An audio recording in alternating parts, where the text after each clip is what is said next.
El Evangelio según Mateo. En el primer video vimos cómo Mateo introdujo a Jesús como el Mesías del linaje de David, como un nuevo maestro con autoridad como Moisés, y también como Emmanuel, que en hebreo significa Dios con nosotros.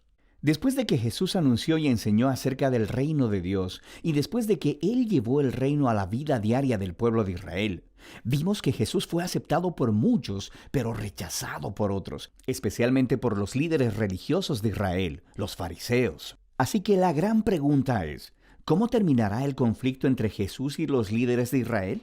La siguiente gran sección, de los capítulos 14 al 20, explora todas las diferentes expectativas que las personas tienen acerca del Mesías. Jesús sigue sanando personas enfermas y 2 veces ha provisto comida milagrosamente para esas multitudes en el desierto.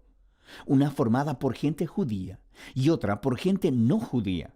Y esta señal es muy similar a lo que Moisés hizo por Israel en el desierto. De manera que todas estas personas están muy emocionadas con Jesús.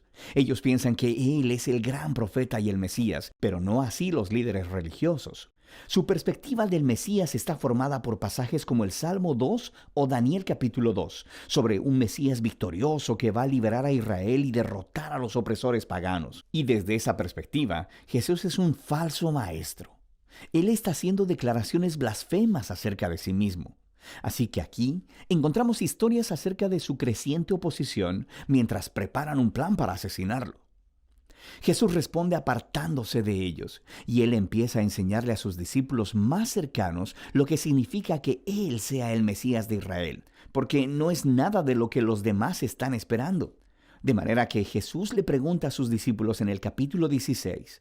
Él dice, «¿Ustedes quién dicen que soy yo?» Y parece que Pedro se topa con la respuesta correcta. Él dice, «Tú eres el Mesías, el Hijo del Dios viviente». Pero luego queda claro que Pedro está pensando acerca de un rey que va a reinar victoriosamente a través del poder militar. Y Jesús reta a Pedro diciendo, «Sí, me convertiré en rey, pero de una manera diferente». Así que Jesús comienza a enseñarles acerca de los temas del profeta Isaías, quien dijo que el rey mesiánico sufriría y moriría por los pecados de su pueblo. Jesús se estaba posicionando a sí mismo como el rey mesiánico, que reina a través de convertirse en un siervo que entregaría su vida por Israel y las naciones.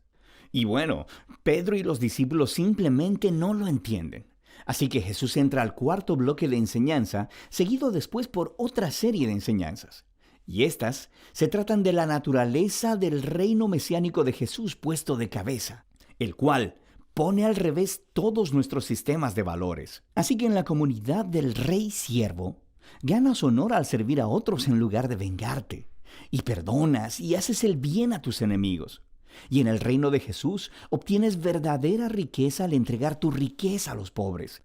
Para seguir al Mesías siervo, debes convertirte tú mismo en un siervo. En la siguiente sección vemos a los 2 reinos chocar, el reino de Jesús y el de los líderes de Israel. Jesús llega a Jerusalén por la Pascua montado en un burro, y las multitudes están adorándolo como el Mesías.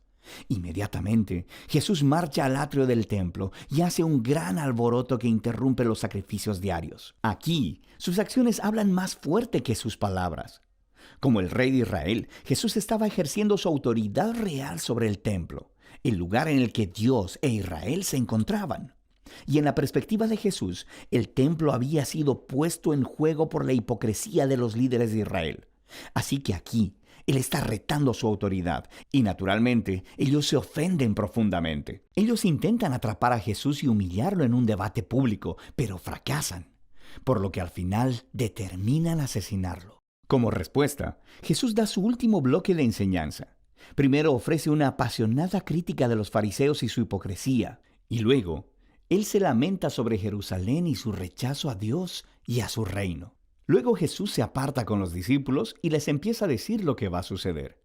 Él será ejecutado por esos líderes, pero al hacerlo, ellos cavarán su propia tumba, porque en lugar de aceptar el camino del reino pacífico de Jesús, ellos tomarán el camino de la rebelión contra Roma, y así Jerusalén y su templo serán destruidos.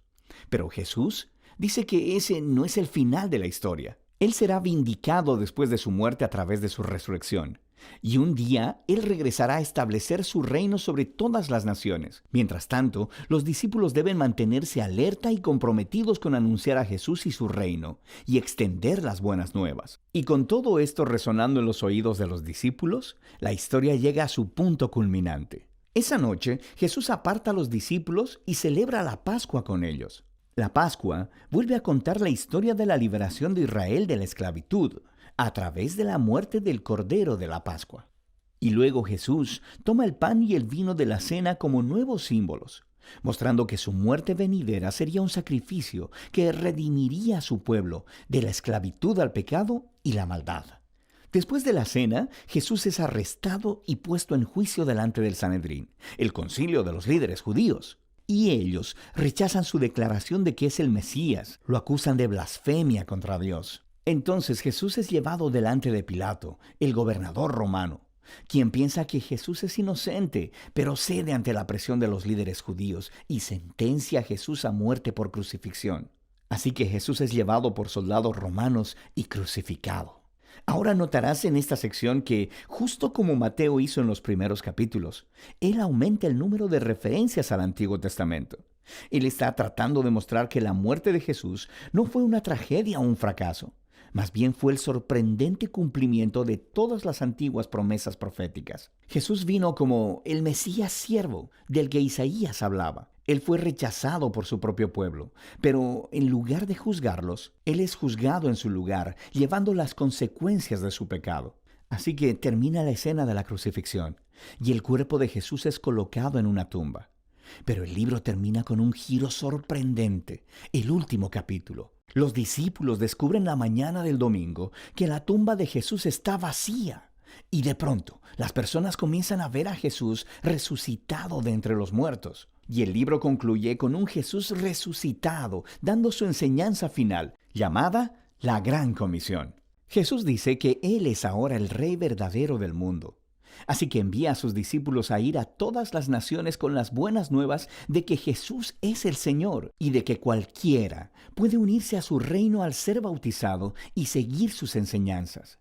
Y haciendo eco a su nombre, Emmanuel, Dios con nosotros, del capítulo 1, las últimas palabras de Jesús para sus discípulos en este libro son: yo estaré con ustedes. Es una promesa de la presencia de Jesús hasta el día que Él finalmente regrese. Y ese es el Evangelio según Mateo.